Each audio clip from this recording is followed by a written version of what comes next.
run the Dubai Future Foundation. For those of us who are not initiated, what is a Future Foundation? So imagine you run a lab, and the owner of the lab comes to you and says, you can do whatever you want, and you have my full backing, and you have solid amount of financial resources. Mm-hmm.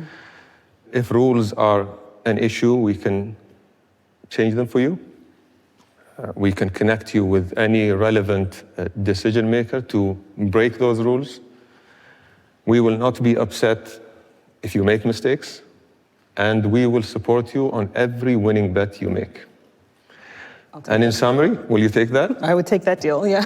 Okay, so the owner of the lab is Sheikh Mohammed bin Rashid, and the lab is Dubai Future Foundation.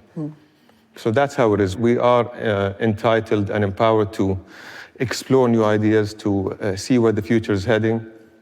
We've been supported and backed by a top board of trustees. I mean, our chairman is the Crown Prince. The board members are ministers and director generals across all sectors, which means if we want to disrupt mobility, we can. If we want to talk health tech, we can. If we want to explore fintech, we can. We have the muscle behind us, and we have the support in case we fail. The unique thing is this makes us, which is usually, and I'm sure you're aware from, the global landscape, that usually governments are hurdle, or they take time, or they're bureaucratic. We are hearing from our leaders that we can actually do this. This is music to our ears. So this pushes us, this makes us comfortable in actually pivoting. And if we have any venture capitalists out here, you would understand this more than anyone. They don't talk about 80% of their portfolio that goes bust, but they really back the winning bets. But they've all made those mistakes, but they don't look at them as mistakes. They look at them as learning points. And I think this mindset that's been given to us from leaders to really explore and test and double down on winning bets is what made the Dubai Future Foundation a success. I think a lot of nations and a lot of cities talk about this idea of progress and being futurist, but it's hard to sustain that. And so what are some of the ways that you're able to get buy-in and to be able to embed in both government and culture futurist thinking? What we do is we start, first of all, by ensuring that our internal team are experts in understanding where the future is heading. So we invest a lot in people that have this as their subject matter expertise when it comes to future foresight. So we invest a lot on internal talent.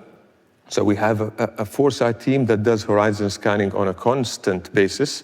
And this becomes our engine. But we don't stop there, because this is not only confined to us as Dubai Future Foundation. We also connect with like-minded networks from all over the world that also feed us more information. And then this gives us a view of where the future is heading, and the further you go, the grayer it becomes. We can maybe have a better prediction of what's happening in 2026.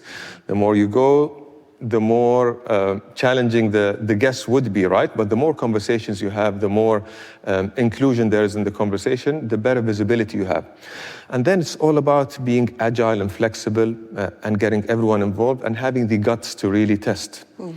Test, but at the same time, create a safe environment in testing. So you get the entrepreneurs, you get the investors, and you back it up by also investing as government and create an environment which is what we call the sandbox environment, which is really testing those ideas in a safe manner. For example, if you're looking at last mile drone deliveries, you're not going to deploy that before you actually make sure it's safe for people. So you need that physical space for that. On the less physical and less tangible kind of projects, you look at the crypto world and the digital assets. You don't see them in front of you, but the value of them is immense. But can we actually open them up to the market before we create a virtual safe environment, including all the relevant parties to have a proper conversation on a deployment basis? I mean, we can do as much of that as we want, but if there wasn't a mechanism of ensuring this can be deployed safely and in a unified way, then we'll just be talking to ourselves. Mm. Well, and I think Dubai represents such a compelling example of economic transformation, shifting away from oil revenue to other spaces like tourism. And can you talk about the current economic state of Dubai and sort of how you think that will influence where the city is headed? We are living in a very turbulent environment. The Middle East is a very tough neighborhood. Our country is not so big from a size perspective, but the ambitions are bigger than anyone. We have tensions around the world, whether it's big nations conflicting on economical issues, geopolitical issues. And the country has pushed itself to be a bridge of peace when it comes to business, when it comes to geopolitics. And I think this is what really attracted people to really come to Dubai. We as maybe locals tend to underestimate the safety factor and the prosperity factor. We just got too comfortable and got too used to it. But when we have conversations with our fellow expats that come in and choose Dubai or the UAE as home, we listen to them, and this gives me goosebumps on how those small details of safety and prosperity for them and their families means so much. That makes us really appreciate the structure here. But again, I say, we're not perfect. We've done our fair share of mistakes, but we double down on what we do right. We seem to be in a very transformative moment as a world. And what role do you think, when you think about things like, beyond even just geopolitical tensions, as you mentioned, and economic issues, when you think about existential threats, for instance, like climate change or the rise of artificial intelligence, what role do you see futurist thinking playing in global progress? So I'll tell you my humble advice. The world has recently been giving us so many signs that there's no other way forward than us to all get together. You mentioned them. Geopolitical issues, they're not going to work. We need to work together for peace. Digital economy, which is in trillions of dollars when we talk about the value of AI, we're talking, economy-wise, we're talking about trillions. So that's another sign. Climate change. How can we resolve for that? There needs to be, we've seen it in COP announcements and beyond, there needs to be unity. AI, if I start to talk about AI, I won't stop. How many of us, let me maybe start with you. How much do you use ChatGPT, Grok, or you name it, like those LLMs? Do you use it? Regularly, yeah. Do you use it daily? Probably, yeah. I use it daily. Yeah. Raise of hands, do you use it daily? Okay. Do you use it to the extent that you actually feel there's a person sitting on the other side talking to you? Not yet, but I know many who do. I'm close to that. I'm telling you, from the fact that we interact and the emotional angle sometimes you get and the responses, and we haven't even scratched the surface on how we will deal with that. And you feel so comfortable talking to ChatGPT on many of those LLMs. So imagine you actually, this gets, and I've said this, maybe it might sound like a broken record to my colleagues, but imagine having this conversation with a robot that looks like a human, which we are not far from seeing. And I promise you that this is going to come very soon with the same intellect of the ChatGPT, and even 1,000 times much more than that. What happens to humanity, and how do we really interact even from an emotional standpoint?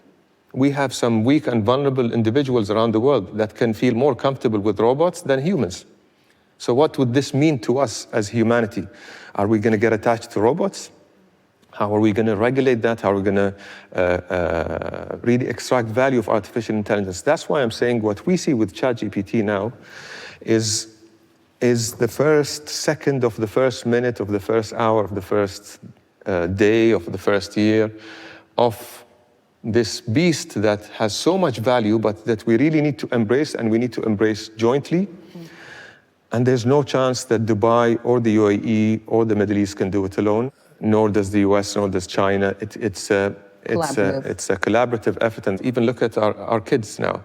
Their attachment to technology, what is the right balance? They're so smart in front of screens, but if you ask them to come on stage and have a conversation, they might not be as comfortable because they're just so involved into technologies, and they do things that I'll probably never think of doing because they're so into it and they're doing such an amazing job.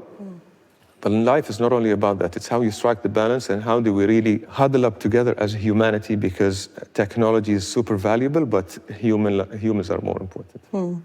Well, Your Excellency, I cannot let you go without asking you this last question. You spend so much time thinking about the future. What do you think is the big thing that many of us are missing when we think about what's ahead? There's one that sticks out to me. So I'll mention a few and then I'll tell you which one I think is longevity and living to, especially with the neuroscience and the advancement of neuroscience at the moment, we can see people living until 150 years. And this is not far from now. So this is, I think, a statement that I know is exciting and exciting to many. I'm not sure if you guys are excited about it, but many people, if you're in good health, you would want to live to 150. But I think this is not far off, given the advancement as well of genetics and DNA sampling, and like I said, neuroscience.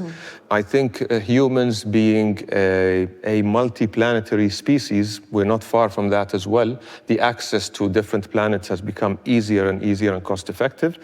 So this is also a bold kind of thought that's probably exciting scientists to actually, I'm not sure if I think we have enough on Earth. I don't know if we want to be there, but of course, having that is something that everyone is excited about. It's a bold statement, but achievable.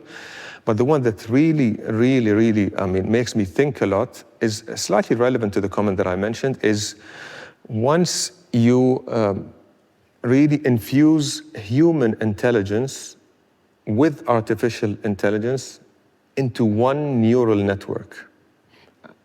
And when this happens, I think this is when things are going to be really exciting, because we're talking about AI being super smart, AI being almost human-like, and this is, to the previous point, this is happening and happening very soon. Look at how we're dealing with ChatGPT. But then what if AI was infused in a human?